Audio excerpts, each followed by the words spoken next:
बहुत सुख मिला आप आए कि आत्मोद्धार के लिए कुछ दो शब्द। अब जो ज्ञान प्राप्त हुआ वो परम शांति मचिरेणादि गच्छति, यही हमारे जीवन का परम लक्ष्य है। और मुझे अनुभव हो गया तो सबका कल्याण हो गया। बाबा विश्वनाथ जी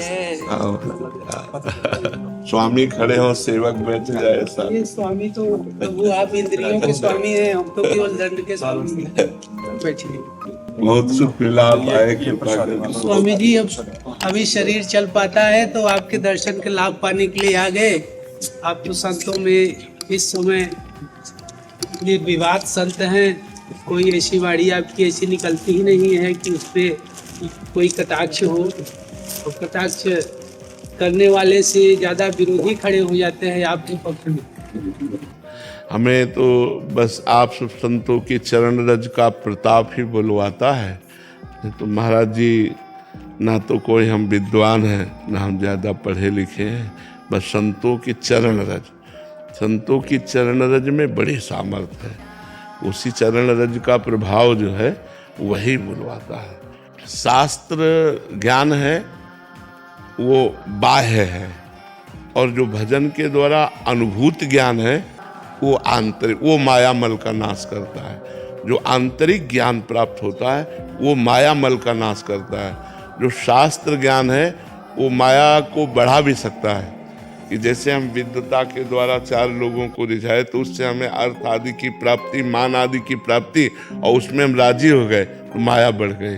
तो जो ज्ञान है वो गुरु कृपा से जब हम साधन में लगते हैं और साधना के द्वारा जब स्वयं का अनुभव होता है और देह का राग मिटता है, तब बात बनती है।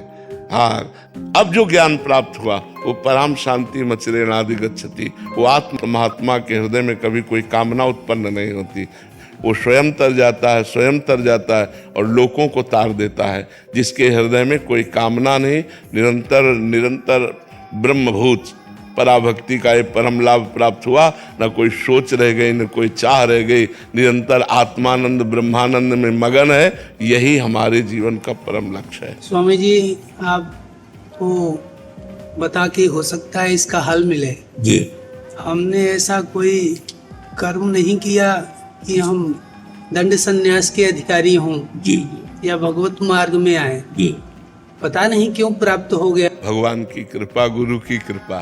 ऐसा कोई कर्म प्रभु हमने बिल्कुल बिल्कुल बिल्कुल। प्राप्त होने के बाद कुछ कर्म करने का अवसर मिले, यही राधा रानी के चरणों में जी जी आवेदन है। जी जी।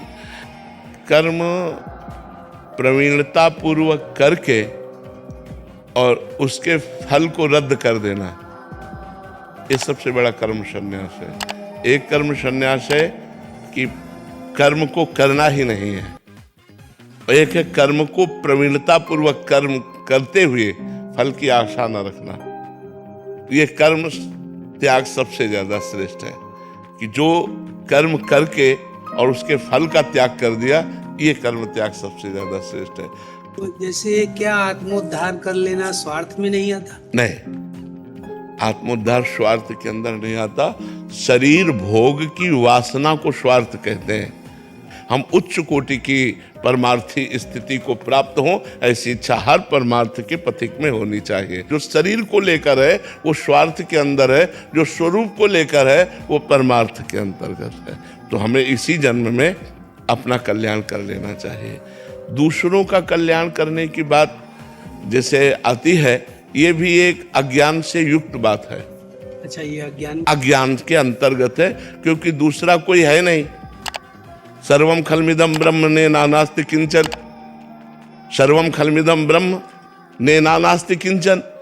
सब कुछ तो ब्रह्म है, और उसी ब्रह्म की अनुभूति मुझे करनी है, मुझे करनी है, इनको नहीं करनी। ये हमारे ब्रह्म है, मूर्तिमान ब्रह्म, सर्वम देह सहित हम इन्हें ब्रह्म रूप मानते हैं। इसी ब्रह्म का मुझे अनुभव करना है, और मुझे अनुभव हो गया तो सबका कल्याण हो गया। आत्मोद्धार के लिए कुछ दो शब्द। बस ये जो प्रणव है, इसका जितना अंदर से मनन किया जाएगा, जितना जप किया जाएगा, यही सब कुछ कर देगा।